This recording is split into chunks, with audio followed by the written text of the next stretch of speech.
The war was already lost when Ambassador Larethi stood before the Galactic Council and admitted the truth. The Harrow Swarm had consumed 11 colony worlds. Millions of beings had been absorbed into the hive mind, their bodies broken down and rebuilt into something eyeless and hungry and wrong. The Council's armies, raised on soft worlds with gentle climates and breathable air, were dying faster than they could be replaced. Larethi's translucent skin flickered pale blue as she spoke, which meant she was terrified, and every species in the chamber knew it. "We need Deathworlders," she said. The chamber went quiet. Deathworlders. The word carried weight.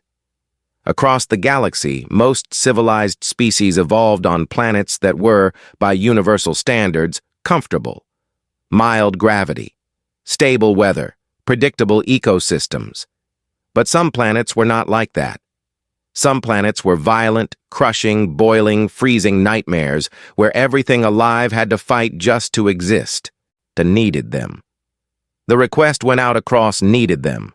The request went out across every registered death world in the Galactic Union's database. The stone-shelled Gorvan answered first. Then the acid-blooded Murith. Then the deep-sea Kolani, who breathed liquid methane and could crush metal with their jaws. And then, almost as an afterthought, and a small blue planet in an unremarkable solar system at the edge of the Orion Arm sent back a polite reply. Earth. Classification, Death World, Class 12. The message read, "We would be happy to help. How many people do you need?" On Earth, the request caused confusion before it caused excitement.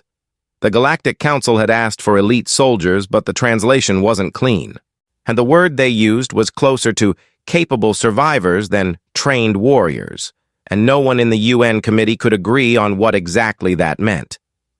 After 3 days of arguments, Korea's defense ministry decided to open a volunteer program. The criteria were simple. You had to be healthy enough to travel. You had to be willing to go. That was it. Taiho found out about the program on a Tuesday morning while eating toast. Now he was 34 years old and taught 3rd grade at an elementary school in Busan. He had no military training. He had never fired a weapon. He had once gotten lost hiking in Jirisan and had to sleep under a rock for a night, which he still considered the most adventurous thing he had ever done. He read the volunteer notice on his phone, chewed his toast slowly, and signed up before he finished breakfast. When his co-worker asked him why, he said, "But I just want to see what's out there." Yuna signed up 3 days later. She was 28, a paramedic working double shifts in Seoul. She had pulled bodies from car wrecks, talked people through panic attacks on the side of highways, and once performed CPR for 40 straight minutes on a man who later sent her flowers. The volunteer program offered a deployment bonus large enough to pay off her student loans. She filled out the form during her lunch break, between bites of kimbap. Minyo didn't sign up so much as a peer. He was 40. A retired Marine who had spent the last 6 years fishing off the coast of Tongyong. He was quiet in the way that deep water is quiet, the kind of quiet that makes you wonder what's underneath. When the recruiter asked him why he wanted to volunteer, he just said, "You need someone who knows what a fight looks like." He brought a small notebook with him. He had been drawing fish in it for years. Salmon was the youngest, 22, and a biochemistry student at Yonsei University. She joined through a research exchange program that had been hastily attached to the military volunteer list. She didn't care about the military part. She wanted to study alien biology. Everything she had read about extraterrestrial life made her hands shake with excitement. On the transport bus to the launch facility, she turned to the retired Marine sitting next to her and said, "Did you know that the Palani have copper-based blood? Isn't that neat?" Minho looked at her for a long moment and then went back to drawing a mackerel. And then there was Wanjin, 60 years old, retired construction foreman. He had spent 35 years building apartment towers, bridges, highways, and once an entire hospital wing during a monsoon season so bad that the concrete wouldn't dry. His hands were rough and wide and permanently scarred. His back hurt in the mornings. But he carried a cooler bag with homemade kimchi and a plastic folder full of photos of his 3 grandchildren. When his daughter asked him why on earth he was volunteering for a space war, he said, "I built half of Incheon. How hard can space be?" 50 Korean volunteers boarded the Galactic Council transport ship on a cool October morning. They brought instant ramyeon by the box. They brought gochugaru in sealed bags. Someone brought a portable rice cooker. The Minyo brought his notebook and 3 pens. Wonjin brought dried squid and enough side dishes to feed a small army, which, technically, they were supposed to be. The transport ship was enormous and silver and hummed in a frequency that made Taiho's teeth itch. The alien crew watched the humans board with expressions that were hard to read, but easy to guess. The humans were smaller than expected, softer looking. Several of them were smiling. One of them, the old man. I was trying to offer the docking officer a piece of dried squid.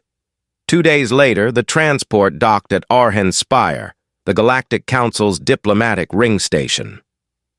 Ambassador Larethi stood in the receiving bay with Commander Othen, a 4-armed brevet military officer who had personally fought the swarm on 6 worlds and carried the scars to prove it. They watched the humans file out of the transport. A teacher, a paramedic, a fisherman, a college student, a grandfather with a cooler bag. Ilarethi checked the manifest again. Then she checked it a 3rd time. She looked at Othen. Othen looked at her. "These are their soldiers?" he asked. Larethi opened a communication channel to the council and transmitted a single line. There may have been a misunderstanding. Commander Othen had evaluated soldiers from 9 Deathworld species. He had seen the Gorvan crack stone with their foreheads. He had watched the Murith dissolve metal barriers with the acid that leaked from their skin. He was not easy to impress. So when the 50 humans lined up in the assessment hall of Arhen Spire, wearing mismatched clothes and carrying snacks, he felt something close to insult. "This is a waste of my time," he told Larethi. Larethi said nothing. She had learned in her years as a diplomat that the universe had a cruel sense of humor, and she wanted to see where this one was going.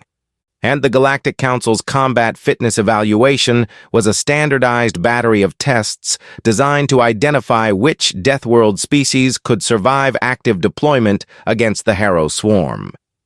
It measured gravity tolerance, atmospheric endurance, toxin resistance, pain response, and psychological stability under stress.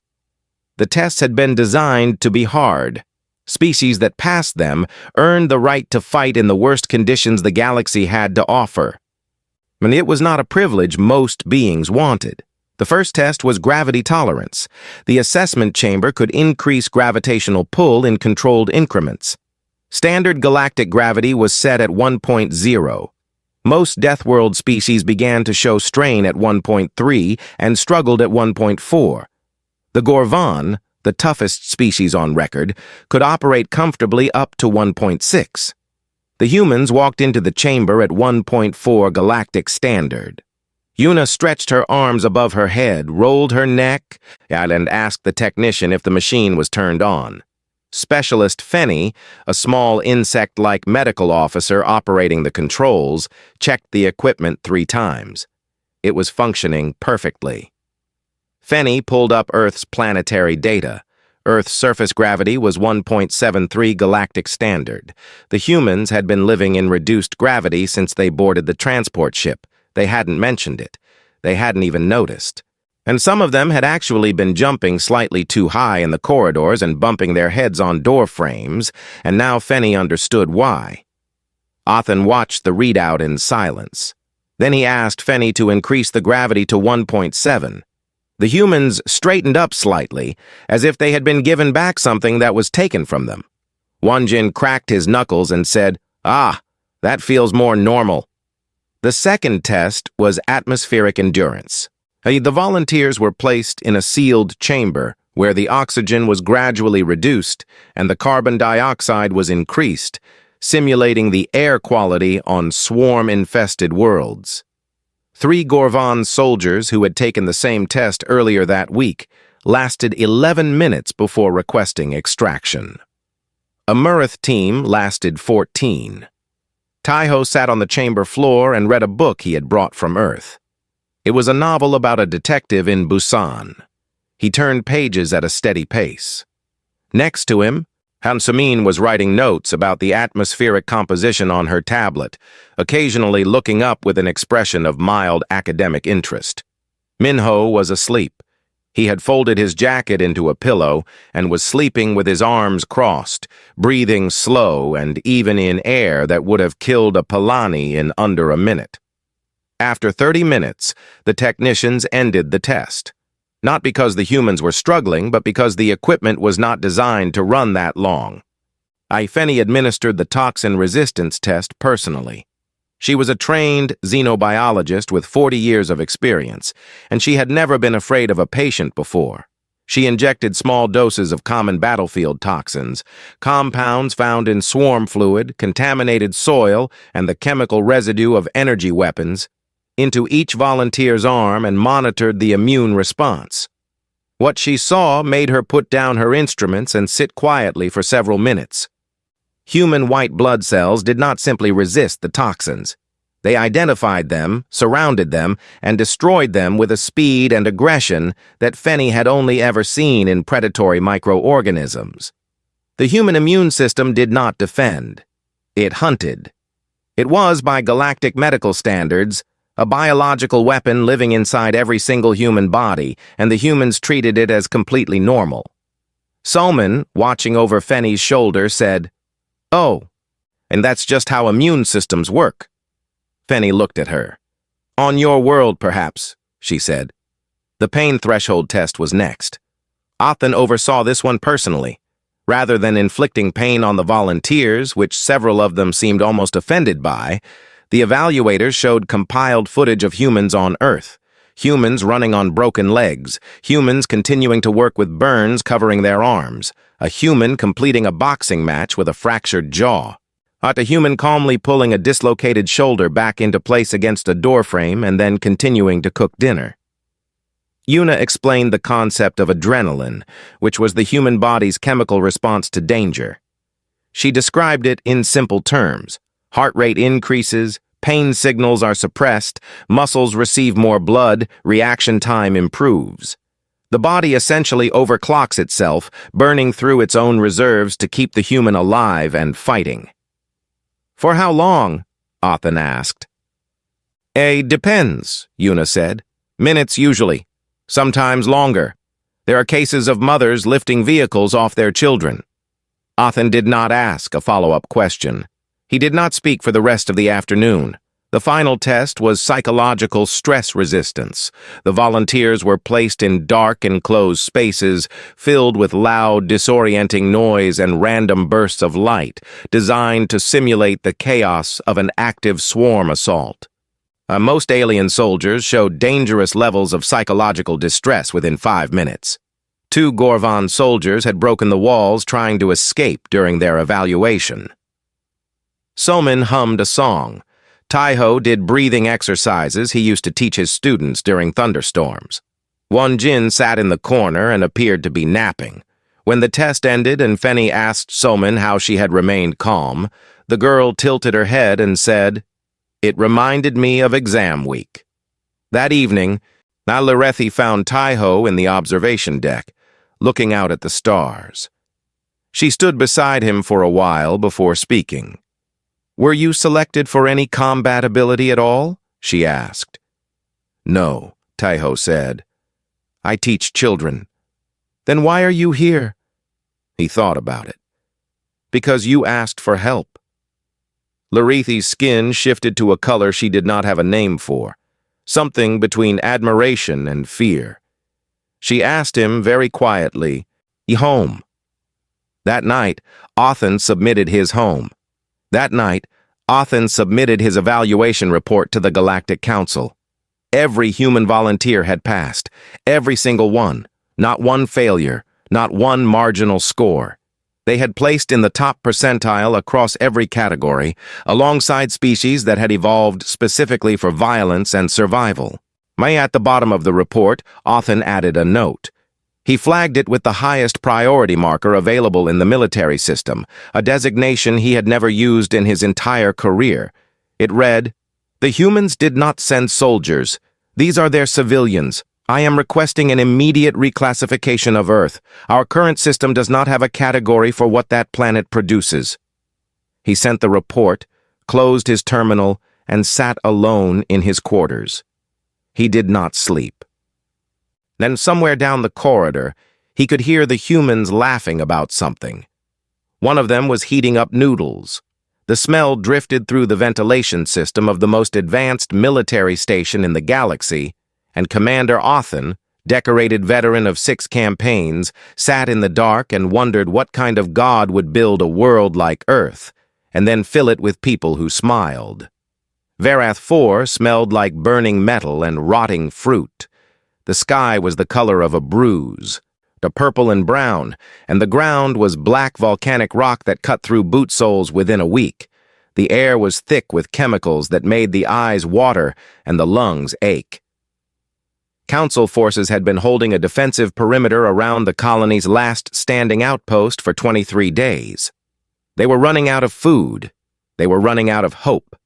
And then 50 humans stepped off a dropship carrying bags of instant noodles and a rice cooker, and the war changed.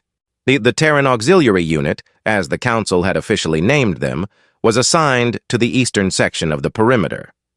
The Brevik soldiers already stationed there watched the humans arrive with the tired, hollow expressions of people who had stopped believing in reinforcements. They saw Wonjin, a 60-year-old man in a construction vest he had brought from home. And they saw Somin, a university student with a tablet tucked under her arm. And they looked at each other with something that was not hope. Minho surveyed the defensive line in silence. He walked the entire length of it, touching walls, testing barricades, checking sight lines. He said nothing for almost an hour. Then he came back to the group and said, "This position is wrong. The weight distribution on the north wall is uneven. There's a gap in the southeast corner where the ground is soft, and nobody has set up overlapping fields of fire." Othen, and who had accompanied the unit to Varath 4 as an evaluator, stared at him. "You were a fisherman." "Before that, I was a Marine," Minho said. "And before that, I grew up in a neighborhood where you learned to read a room fast or you didn't last long." They had 6 hours before the first attack. Minho used every minute. He put Wonjin in charge of structural reinforcement. The old construction foreman looked at the crumbling alien barricades, or sucked air through his teeth the way he used to on job sites and said, "Who built this? This is terrible work." He organized a team of humans and Brevik soldiers and began rebuilding the north wall using debris, melted rock, and a bonding technique he had invented during a highway project in Gimpo. The Brevik soldiers did not understand his methods, but they understood results. The wall held. Taiho organized supplies. He sorted rations, set up water distribution, and created a simple rotation schedule so that everyone, human and alien alike, would eat and rest at regular intervals. He did it with the same patient, steady voice he used in his classroom.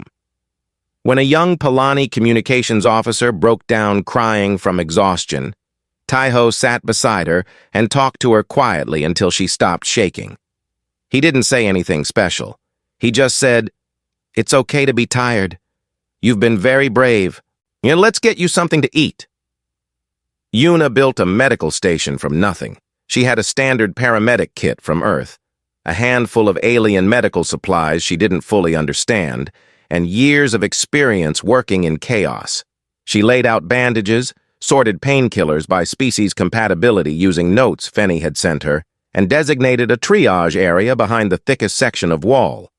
A Palani field medic watched her work and asked how she could be so organized when they all might die in a few hours. Yuna tightened a tourniquet strap and said, "If I panicked every time someone might die, I'd never stop panicking. You just work the problem in front of you. The swarm came at dusk. They boiled up from the ground like black water, hundreds of them, pouring from tunnels that opened in the volcanic rock without warning. They were the size of large dogs, eyeless, covered in dark chitin that deflected energy weapons at certain angles. They moved fast, faster than anything that size should move, and they made a sound like 1,000 whispers layered on top of each other. The council soldiers had heard that sound before. Some of them froze. The humans did not freeze. Minho was already moving before the first creature cleared the tunnel mouth. And he had positioned himself at the most vulnerable point in the line and was firing with a borrowed Brevik weapon he had taught himself to use that afternoon. His shots were calm and measured. Beside him, 3 other human volunteers fired in a rhythm he had taught them in a 15-minute lesson. They were a bus driver, a dentist, and a woman who ran a flower shop in Gwangju. None of them had ever fought before today. All of them held the line. So the southeastern gap that Minho had identified crumbled exactly the way he predicted. The swarm poured through. Wan Jin was already there. He had prepared for it, stacking heavy debris in a pattern that could be collapsed into a secondary wall with a single push. When the breach opened, he shouted, "Now!" And 4 humans and 2 Brevik soldiers brought the barricade down, sealing the gap in seconds. Wan Jin dusted off his hands and said, "I had 35 years of construction and I'm still fixing other people's mistakes." Behind the wall, Yuna worked. A Brevik soldier was carried to her with a dislocated upper limb, the joint twisted at an angle that made the alien medics step back in horror. Yuna looked at it, felt the joint with her hands and said, "This is going to hurt." She reset it manually, with her bare hands, applying force that made the bones grind back into place. The Brevik screamed. Then he stood up, flexed his arm, and then stared at her as if she had performed a miracle. She was already moving to the next patient. 2 hours into the fight, Somin appeared at Othan's side with her tablet. Her face was smeared with dust, and there was a cut on her forehead she hadn't bothered to clean. "Commander," she said, "the attack pattern isn't random." Othan was directing troop movements and didn't look at her. "What?" "I've been tracking the swarm's movement since the attack started. They're not just rushing us, and they're testing specific sections of the perimeter in a sequence. They probe, retreat, and then hit the point that showed the most weakness. It's a pattern, a strategy." She turned the tablet toward him. On the screen was a map of the perimeter with colored dots showing every swarm attack, and the pattern was undeniable. They were being studied. "The next major push will come from the northwest in about 12 minutes, Somin said. Othan looked at the map. He looked at Somin. But she was 22 years old, and she was shaking slightly, and she was absolutely right. He redirected forces to the northwest. 12 minutes later, the swarm hit exactly where she said they would. The line held because they were ready. Just before midnight, the worst happened. A breach opened directly beneath the command post. The ground split, and swarm creatures began pouring up from below.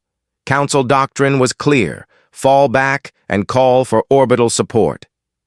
"I give up the position and flatten it from space." Minho looked at the breach, then looked at Othan. "No," he said. He called for volunteers to go underground, into the tunnels, into the darkness, the heat, the toxic air, the place where the swarm lived. Every human within earshot stepped forward. A teacher, a student, a paramedic, a grandfather, a fisherman. 12 humans went into a hole in the ground that smelled like death, armed with borrowed weapons and flashlights taped to their wrists. And they were gone for 20 minutes. The alien soldiers at the tunnel entrance heard sounds from below, muffled and terrible. Then silence. Then footsteps. The humans came back out covered in swarm fluid that steamed in the cool night air.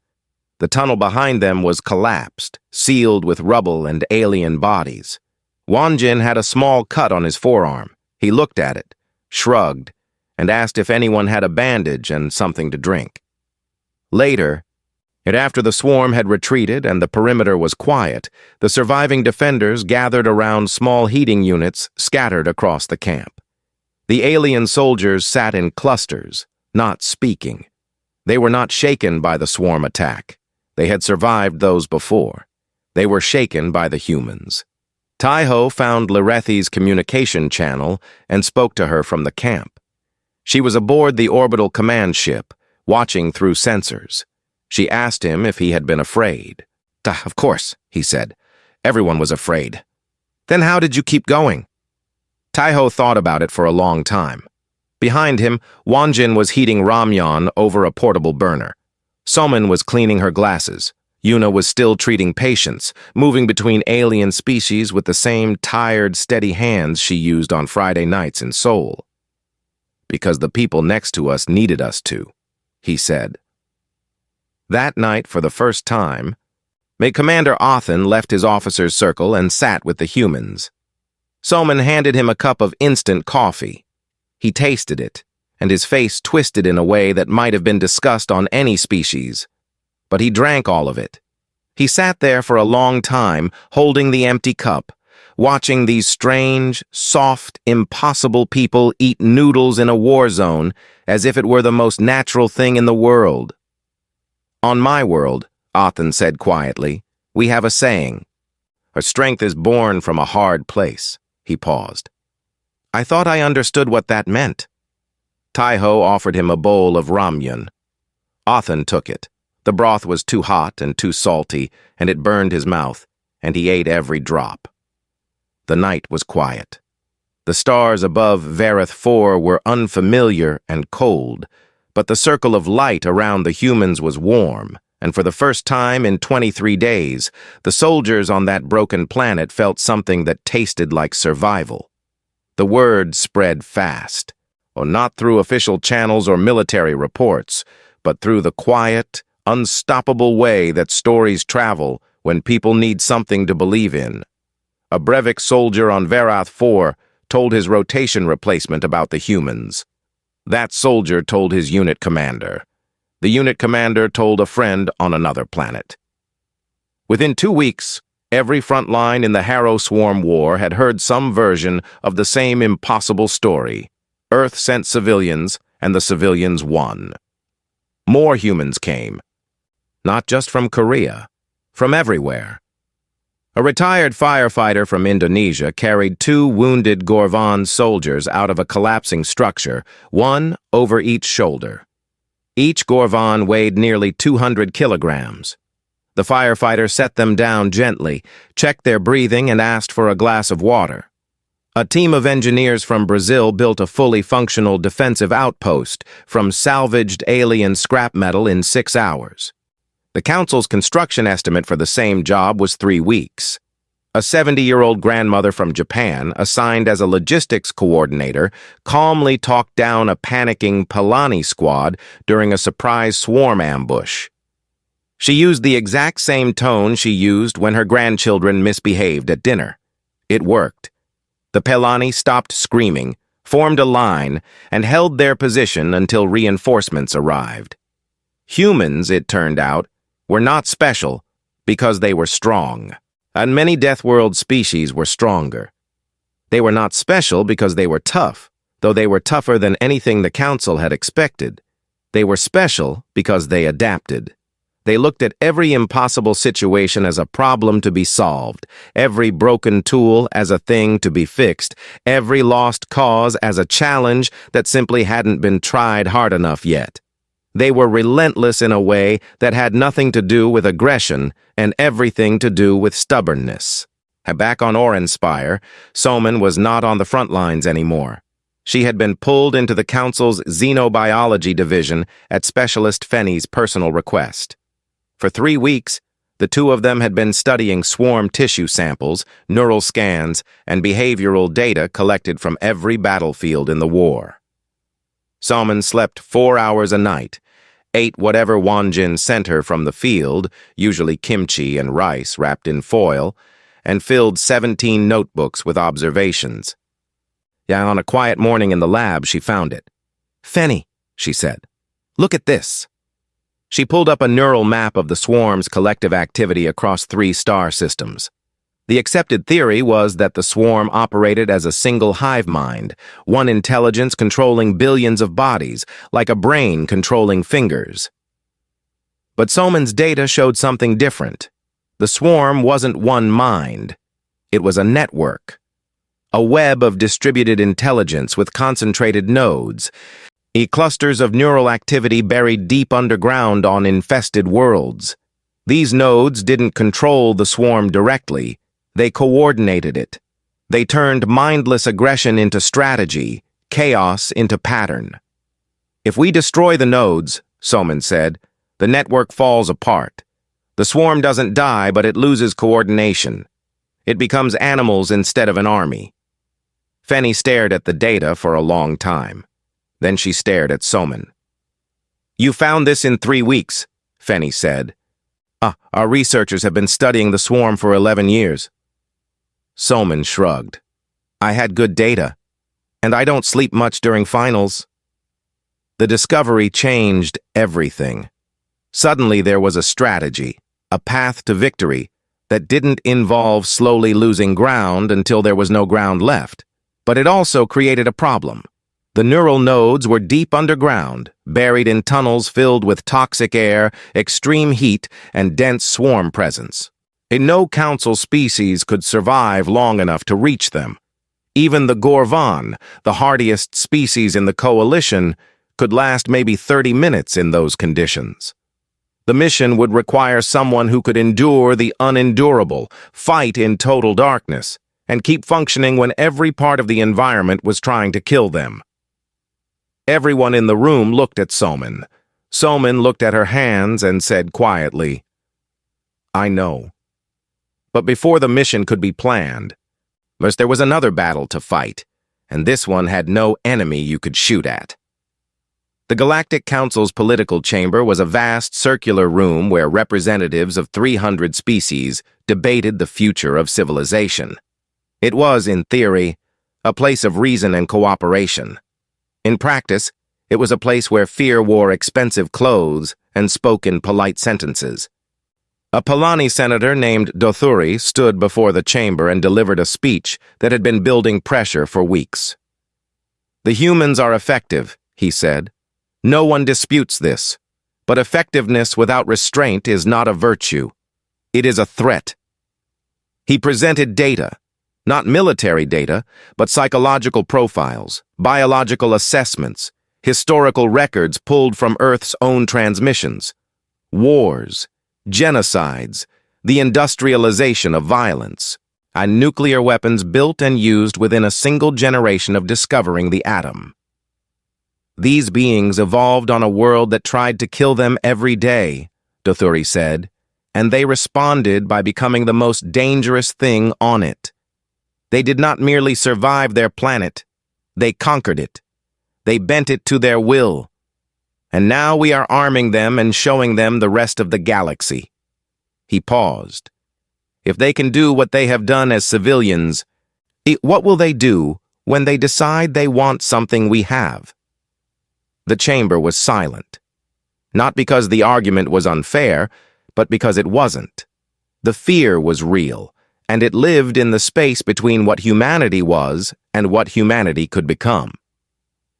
Taiho had been asked to attend as the human representative.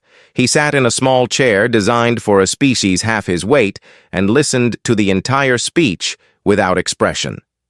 When it was over, he was given the floor. He stood slowly. And he was still wearing the same jacket he had worn on Verath 4, slightly scorched, slightly torn. He had not slept well in days. He looked tired and ordinary and completely out of place in a room full of galactic politicians. He talked about his classroom. "I teach 8-year-olds, he said. "Every morning I stand in front of 30 children who are loud and messy and full of energy that could break things if it went the wrong way. And my job is not to make them less powerful. My job is to help them choose what to do with that power." He paused. "I teach them to share. to say sorry when they hurt someone, to help the kid who's struggling instead of laughing at them. I teach them that being strong means taking care of people who aren't. He looked around the chamber, 300 species watching him. You're right that our planet is hard. You're right that it made us dangerous, but we are not what our planet made us. We are what we chose to become despite it. We came here because you asked for help. That is the only reason. And when this war is over, we will go home, and I will go back to teaching children to be kind, because that is the most important thing I know how to do. He sat down. The chamber stayed silent for a long time. In the observation gallery above, Ambassador Lorethi pressed her thin fingers against the glass and realized that something warm was running down her face. She touched it. It was fluid, clear, and faintly blue. She was crying. She had not known her species could do that. The council voted that afternoon. The motion to restrict human involvement failed. It wasn't close. 2 days later, Minho and Othen stood together in a planning room, staring at a holographic map of the planet Cathera Prime, where the largest and most critical swarm neural node had been identified. The tunnels beneath the surface reached depths that no scanner could fully map, so the temperature at the node's estimated location exceeded the tolerance of every species in the coalition. The air was poison. The swarm concentration was the highest ever recorded. Othen said, "I cannot order my soldiers into this. It would be sending them to die." Minho nodded. Then he walked to the barracks where the human volunteers were resting and said, "There's a mission. It's underground. It's hot, toxic, and full of swarm. There's no guarantee anyone comes back." Who wants to go?" Every hand went up. Wanjin raised both of his. The strike teams assembled the next morning. Mixed units, humans and the bravest alien volunteers who refused to be left behind. Othan, breaking every regulation in the Brevik military code, insisted on going personally. "If they can go," he said, looking at Wanjin, who was packing extra dried squid into his vest, "then I have no excuse." Before the dropships launched, Yuna pulled Soman aside and handed her a small folded piece of paper. "Give this to my mother if I don't come back," she said. "Tell her I finally paid off my loans." Soman laughed. It was a short, sharp laugh, the kind that comes when you're afraid but you're choosing not to be. She put the note in her pocket. She was going too. Of course she was going. She was the one who found the nodes. She was the one who knew where to place the charges. Everyone was going. And the dropships launched into darkness, and behind them the lights of Orenspire grew small and then smaller, and then gone. The tunnels beneath Cathara Prime were alive, not in a metaphorical sense. The walls pulsed with a slow, wet rhythm, like the inside of something breathing.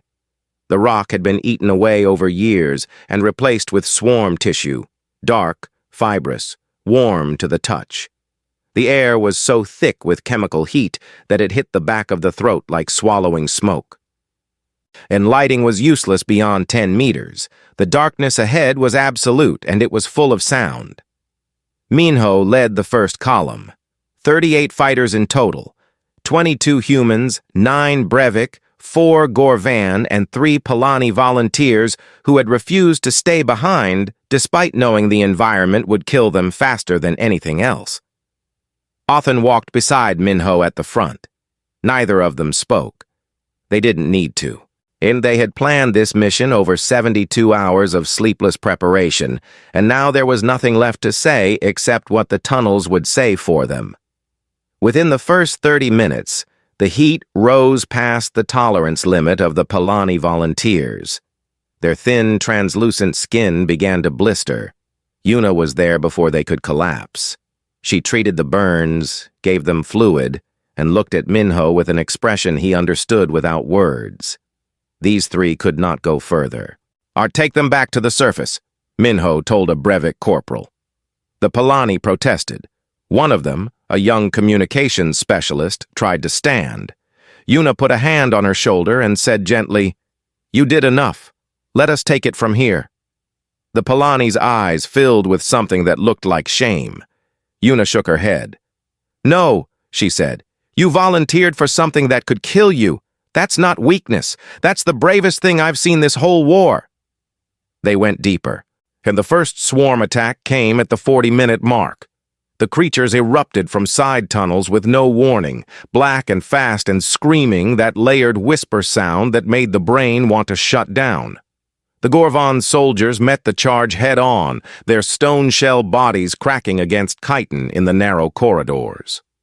Behind them, the humans fought with a precision that was not trained but inherited, and the instinct of a species that had spent 100,000 years being hunted by things with claws and teeth and learning, generation by generation, how to fight back.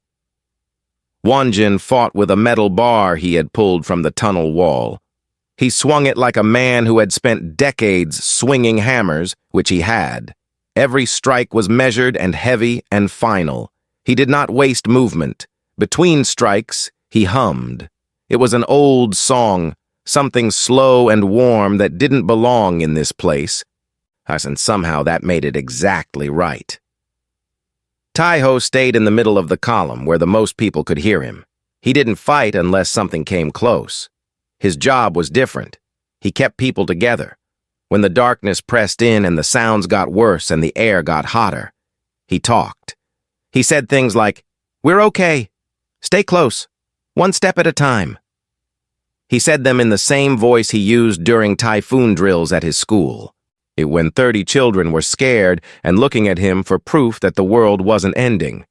It worked then. It worked now. An hour in, a section of tunnel collapsed. A young human volunteer, a baker from Daegu named Jisoo, was caught under the falling debris. His leg was pinned, twisted at an angle that made Soman look away. Yuna was beside him in seconds. She assessed the injury with hands that were burned and shaking and steady all at the same time. The leg was broken in 2 places, and she set it there in the dark, in the heat, with swarm sounds echoing from somewhere ahead, using torn fabric and a metal splint made from a piece of alien equipment. Jisoo kept apologizing. "I'm sorry," he said through clenched teeth. "I'm slowing everyone down. I'm sorry." Wanjin knelt beside him and took his hand. The old man's grip was rough and warm and impossible to doubt. "Be quiet," Wanjin said, not unkindly. "I have carried heavier things than you." He looked at 2 Brevik soldiers. "Help me lift him." They did. Wanjin carried Jisoo on his back for the next 30 minutes. He was 60 years old and his knees ached and he did not slow down. They lost 2 Gorvan soldiers in the next attack. The swarm hit from above, dropping from the tunnel ceiling in a wave. The Gorvan held them back long enough for the column to push through, but the cost was high.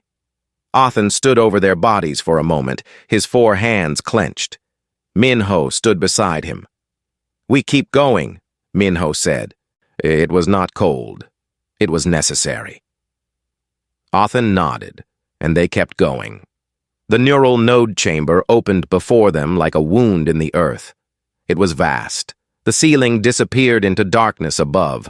The walls were covered in swarm tissue that pulsed with bioluminescent light, blue and green and sickly, casting everything in an underwater glow. At the center of the chamber, a mass of neural tissue the size of a building throbbed with slow, deliberate rhythm. It was alive. It was aware. And when the strike team entered the chamber, it knew they were there. The scream hit them like a wall. It was not sound, not exactly. It was something deeper, something that crawled into the brain and pressed against the inside of the skull and whispered that everything was wrong and nothing was safe, and they should run, run, run, and never stop. Every Brevik soldier dropped to their knees. Othen staggered, his 4 arms clutching his head. The Gorvan groaned and covered their ears. And the humans staggered. They flinched. Their hands trembled and their vision blurred and their hearts pounded so hard they could feel it in their teeth. But they did not fall. They stayed on their feet, swaying, shaking, terrified, and standing. Not because they were immune, not because they were fearless, because fear was something they had been living with since the first human looked into the dark outside a cave and decided to go out anyway. Fear was not a wall for humans. It was a door, and then they had been walking through it for 10,000 years. Taiho's voice cut through the noise, calm, steady, tired, the voice of a teacher in a storm. "We're here," he said. "We made it. Let's finish this." Somin moved to the center of the chamber. Her hands were shaking so badly she could barely hold the detonation charges.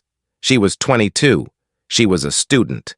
She had signed up for a research program, and now she was standing in the heart of a hive mind on an alien planet, wiring explosives to a living brain the size of her university library. The world had become absurd, and she was too tired and too scared and too stubborn to stop. Taiho appeared beside her. He did not touch the equipment.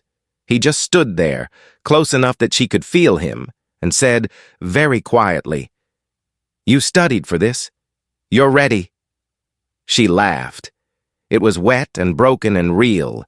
Tears ran through the grime on her face. She armed the charges. Minho ordered the retreat. Everyone moved. Othan, still fighting the psychic assault that pressed against his skull, forced himself to his feet and ran. Wonjin carried Jisoo. Yuna pulled a stumbling Brevik soldier by the arm. Taiho was the last to leave the chamber, walking backward, watching the node pulse its sickly light one final time. The detonation was silent at first. Then it was everything. The ground heaved, the tunnels screamed, and across 3 star systems the Harrow swarm shuddered as if the galaxy itself had flinched. Coordinated assaults froze mid-strike. Swarm creatures that had been moving with purpose and intelligence suddenly stopped, confused, colliding with each other, attacking blindly at nothing. The network was broken. The war machine was gone. What remained was just animals, dangerous but directionless. A problem instead of an extinction. The strike team clawed their way to the surface. They crawled out of the tunnel mouth into daylight that hurt their eyes and air that tasted sweet and clean. And they were burned, bleeding, exhausted, and alive. Not all of them, but most of them. Enough of them.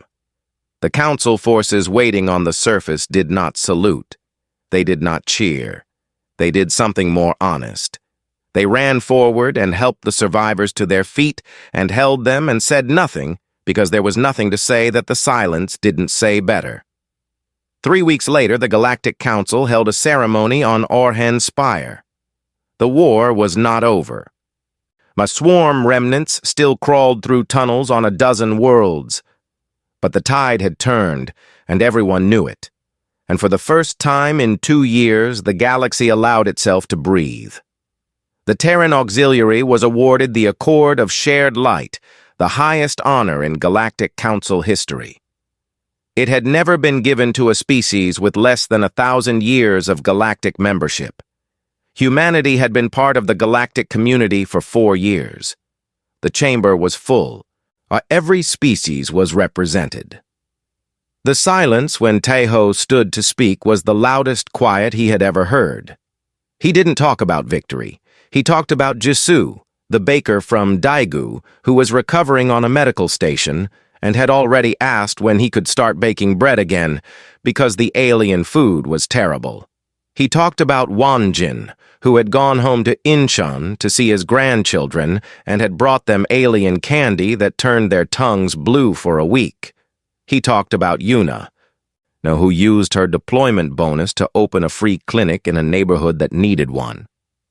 He talked about Somin, who had published a paper on swarm neurobiology that 3 different alien universities were fighting over. He talked about the people who didn't come back, and his voice broke, and he let it break because that was honest. Then he said, "You asked for soldiers. We sent you people. That's all we've ever had. That's all we've ever needed." He sat down. The silence held for a long time. And then it became something else. something that started in one corner of the chamber and moved through it like a wave. Not applause exactly, but a sound that every species in the room understood as the same thing. That evening, Ambassador Lirathi sat alone in her office. The station was quiet. Through her window, she could see a human cargo ship approaching, its running lights blinking in the dark. More volunteers, more ordinary people, and more teachers and bakers and grandparents and students coming to help rebuild what the swarm had broken. She opened Earth species file on her terminal. Under the classification section, she highlighted the text that read, Deathworld Class 12, and deleted it. She sat for a moment, her fingers hovering over the keys, thinking about Taeho's voice in that chamber, about Wanjin carrying a wounded boy through hell while humming a love song, about Yuna's hands that never stopped moving, and about Salmon's laugh in the dark when she was too afraid to do anything but keep going. She typed, Deathworld, unclassified. Threat level, none. These people are not a threat. They are the answer to a question we forgot to ask. What happens when kindness evolves teeth? She saved the file. She closed the terminal. Outside, the cargo ship docked, and she could hear faintly through the station's walls the sound of humans laughing as they stepped off the ramp. And someone was already heating up noodles. Someone was offering dried squid to a confused docking officer. Someone, probably Wanjin, was asking if anyone needed help carrying their bags. Lirathi smiled. It was small and tired and real. For the first time since the war began, she was not afraid.